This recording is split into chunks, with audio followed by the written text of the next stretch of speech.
രാഷ്ട്രീയ പോരാട്ടമാണെന്ന് താങ്കളും മറ്റു മുതിർന്ന കോൺഗ്രസ് നേതാക്കളും പറഞ്ഞിരുന്നു. അപ്പൊ അവിടെ കോൺഗ്രസ് പരാജയപ്പെട്ടല്ലോ. അപ്പൊ എന്താണ് അതിനെക്കുറിച്ച് പറയുന്നത്? തീർച്ചയായിട്ടും രാഷ്ട്രീയ മത്സരമല്ല എല്ലായിടത്തും നടന്നത്. ചേലക്കര മാത്രം എന്ന് ഞാൻ പറഞ്ഞിട്ടില്ലല്ലോ. ചേലക്കരയിലും പാലക്കാടും വയനാടും നടന്നത് രാഷ്ട്രീയ പോരാട്ടമല്ലേ. അവിടെ ഞങ്ങൾ പറഞ്ഞത് ഞങ്ങൾ അവിടെ ജയിക്കാൻ വേണ്ടി ഞങ്ങൾ ശ്രമിച്ചു.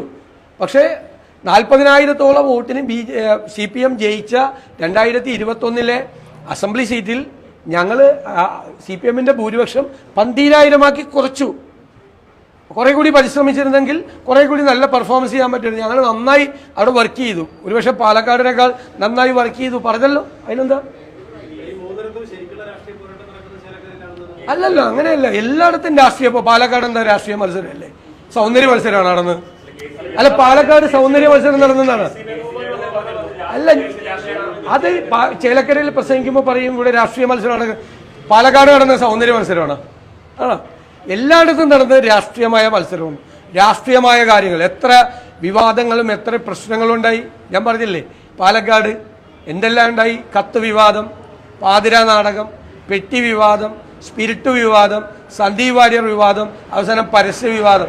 1/2 ഡസൻ സംഭവങ്ങളുണ്ടായി പൊളിറ്റിക്കലായിട്ട് അവിടെ. ഞങ്ങളെ വഷളാക്കാൻ വേണ്ടിയിട്ട് CPM 3-ാം സ്ഥാനം ഉറപ്പിച്ചിട്ട് 1-ാം സ്ഥാനത്ത് നിൽക്കുന്ന ഞങ്ങളെ വഷളാക്കാൻ BJP ജയിപ്പിക്കാൻ വേണ്ടി 1/2 ഡസൻ വിവാദം ഞങ്ങൾക്കെതിരെ ഉണ്ടായി. എല്ലാം തിരിച്ചടിച്ചു CPM-നെ. അത്രയേ ഉള്ളൂ.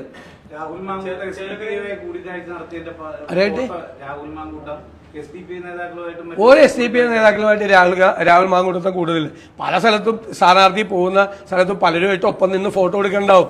ഇപ്പോൾ വെൽഫെയർ പാർട്ടിക്കെതിരായിട്ട് ആഞ്ഞടിക്കാണല്ലോ മുഖ്യമന്ത്രി പിണറായി വിജയൻ, അല്ലേ? ജമാഅത്ത് ഇസ്ലാമിക്കെതിരായിട്ട് എൻ്റെ മൊബൈൽ ഫോണിൽ പിണറായി വിജയനും ജമാഅത്ത് ഇസ്ലാമിയുടെ അമീറും കൂടി നിൽക്കുന്ന ഫോട്ടോ ഞാൻ കാണിച്ചു തരാം. ഞങ്ങൾ ജമാഅത്ത് ഇസ്ലാമിയായിട്ട് കൂടുന്നതുകൊണ്ട് ചെന്നിത്തലയ്ക്ക് എന്തിൻ്റെ അസുഖമാണ് എന്നുള്ള മുഖ്യമന്ത്രി പിണറായി വിജയൻ്റെ കഴിഞ്ഞ പ്രാവശ്യം മുഖ്യമന്ത്രിയായി ഉടനെ തന്നെ അദ്ദേഹത്തിൻ്റെ സ്റ്റേറ്റ്മെൻറ്റ് ഞാൻ കാണിച്ചു തരാം. ദേശാഭിമാനി പത്രം 96 ഏപ്രിൽ 22-ാം തീയതി എഴുതിയ ദേശാഭിമാനി പത്രത്തിൻ്റെ മുഖപ്രസംഗം ഞാൻ കാണിച്ചു തരാം. അതായത് ജമാഅത്ത് ഇസ്ലാമിയെ സ്വാഗതം ചെയ്തുകൊണ്ടുള്ള പ്രസംഗം. എല്ലായിടത്തും ജമാഅത്ത് ഇസ്ലാമി ഒരുമിച്ചായിരുന്നില്ലേ CPM? എന്നിട്ട് ഇപ്പോൾ വന്ന് പറയാം നിങ്ങളുടെ കൂടെ ഫോട്ടോ ഞാൻ 100 എണ്ണം കാണിച്ചു തരാം. പിണറായി വിജയന്റെ ഫോട്ടോ ഞാൻ കാണിച്ചു തരാം. ഇഷ്ടംപോലെ പടം കാണിച്ചു തരാം.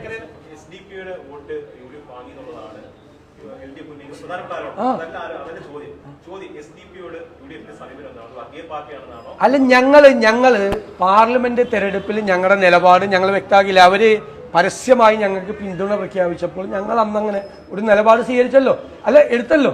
എല്ലാ ദിവസവും രാവിലെ അത് നിങ്ങൾക്കെല്ലാം തന്നല്ലേ, എഴുതി തന്നല്ലേ? അല്ലല്ല, കേൾക്ക്.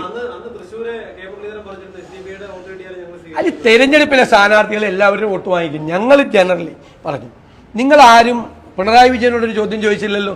ഇവിടെ ഈ എറണാകുളത്തെ സ്ഥാനാർത്ഥിയുടെ എഴുതി വെച്ചേക്കണ ബോർഡ് എൻ്റെ കയ്യിലുണ്ട്. PDP പിന്തുണയുള്ള ഇടതുമുന്നണി സ്ഥാനാർത്ഥി ഇന്നയാളെ വിജയിപ്പിക്കാൻ വേണ്ടിയിട്ട് LDF കമ്മിറ്റി എഴുതി വെച്ചേക്കണ ബോർഡ് എവിടെയെന്നറിയാം? കുറച്ച് PDP-കാരുള്ള കുറച്ച് മുസ്ലിം വോട്ടുള്ള സ്ഥലത്തുകൊണ്ട് ആ ബോർഡ് വെച്ചിരിക്കുക. ഞങ്ങൾ പറഞ്ഞല്ലോ, ഞങ്ങൾ ഭൂരിപക്ഷ വർഗീയതയെയും ന്യൂനപക്ഷ വർഗീയതയെയും ഒരു തരത്തിലും പ്രോത്സാഹിപ്പിക്കില്ല. അതാ ഞങ്ങളുടെ നിലപാട്. ഞാൻ നിങ്ങളോട് ചോദിക്കുന്നു, മുഖ്യമന്ത്രി പിണറായി വിജയൻ ആദ്യത്തെ 35 ദിവസം പാർലമെന്റ് ഇലക്ഷനിൽ പറഞ്ഞത് CAA, മറ്റേ ഹമാസ്, മറ്റേ ഗാസയിലെ പോരാട്ടം ഒക്കെ പറഞ്ഞത്. ഈ തെരഞ്ഞെടുപ്പിൽ മിണ്ടില്ല. ഈ തെരഞ്ഞെടുപ്പിൽ നേരെ മാറിയിട്ട് പാണക്കാട് ഷിഹാബ് അലി തങ്ങൾ, SDPI, പിന്നെന്താ വെൽഫെയർ പാർട്ടി എന്നൊക്കെ പറയും. ഈ വെൽഫെയർ പാർട്ടിയായിട്ട് ഏറ്റവും കൂടുതൽ ബന്ധം ഞാൻ അദ്ദേഹത്തിന്റെ പ്രസംഗം നിങ്ങൾക്ക് ഇപ്പോൾ ഇട്ടുതരാം. എൻ്റെ മൊബൈൽ ഫോണിലുണ്ട് അദ്ദേഹത്തിന്റെ പ്രസംഗം. അത് പത്രസമ്മേളനത്തിൽ അദ്ദേഹത്തിന്റെ പ്രസംഗം. ഞങ്ങൾക്ക് SDPI-യുടെ പിന്തുണ കിട്ടിയിട്ടുണ്ട്, ഈ തെരഞ്ഞെടുപ്പിലുണ്ട്. ഞങ്ങൾക്ക് ഈ തെരഞ്ഞെടുപ്പല്ല, ഇതിനു മുമ്പുള്ള തെരഞ്ഞെടുപ്പ് പാർട്ടി സെക്രട്ടറി ആയിരിക്കും SDPI-യുടെ പിന്തുണ കിട്ടിയിട്ടുണ്ട്. ഞങ്ങൾക്ക് ജമാഅത്ത് ഇസ്ലാമിയുടെ പിന്തുണ കിട്ടിയിട്ടുണ്ട്. ഇവരെയൊക്കെ പിടിക്കാൻ വേണ്ടി UDF കുറെ നോക്കിയതാ. പക്ഷെ അവർക്ക് അറിയാം ആരുടെ കൂടെയാണ് നിൽക്കേണ്ടതെന്ന് അവർക്കറിയാം. അതുകൊണ്ട് അവർ ഞങ്ങളുടെ കൂടെ നിന്നു എന്ന് ഈ പിണറായി വിജയൻ നടത്തിയ പ്രസംഗം ഞാൻ നിങ്ങളെ കേൾപ്പിച്ചുതരാം. ഇപ്പോൾ നിങ്ങൾ അദ്ദേഹത്തോടൊന്ന് പോയി ചോദിക്കും, അദ്ദേഹം എന്താണ് ഇങ്ങനെ ഓന്തിന്റെ നിറം മാറുന്നത് പോലെ ഇത്രയും പെട്ടെന്ന് ഈ ന്യൂനപക്ഷ വർഗീയതയും ഭൂരിപക്ഷ വർഗീയതയും മാറ്റി ഇങ്ങനെ പിടിക്കുന്നതെന്ന് ചോദിക്കുക. ഞങ്ങളൊക്കെ എല്ലാ ദിവസവും നിങ്ങൾക്ക് വേണ്ടി നിന്നിരുന്ന ആളല്ലേ. ഇദ്ദേഹത്തോടൊരു ചോദ്യം പോലും ചോദിക്കാൻ നിങ്ങൾക്ക് പറ്റില്ല. അല്ലല്ല, അതൊക്കെ ഞങ്ങൾ ക്ലിയർ ആയിട്ട് പറഞ്ഞിട്ടുണ്ടെന്നേ.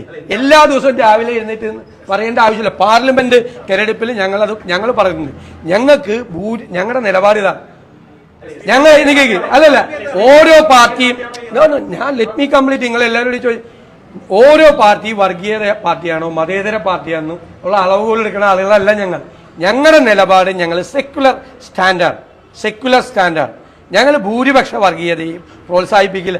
നാണം കേട്ട അവസാനം മുസ്ലിം സംഘടനകളുടെ 2 പത്രത്തിൽ കൊണ്ടുപോയി പരസ്യം കൊടുത്ത പാർട്ടിയല്ലേ. എന്ത് തീവ്ര വലതുപക്ഷമാണ് ഇവരെന്ത് ഇടതുപക്ഷമാണ്, എന്ത് കമ്മ്യൂണിസ്റ്റ് പാർട്ടിയാണ്. തലയിൽ തുണിയിട്ടുണ്ട് ഇറങ്ങും.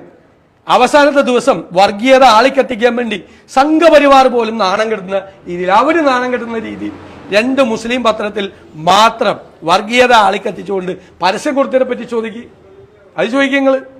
ഞങ്ങളുടെ stand, political stand, we have made it very clear.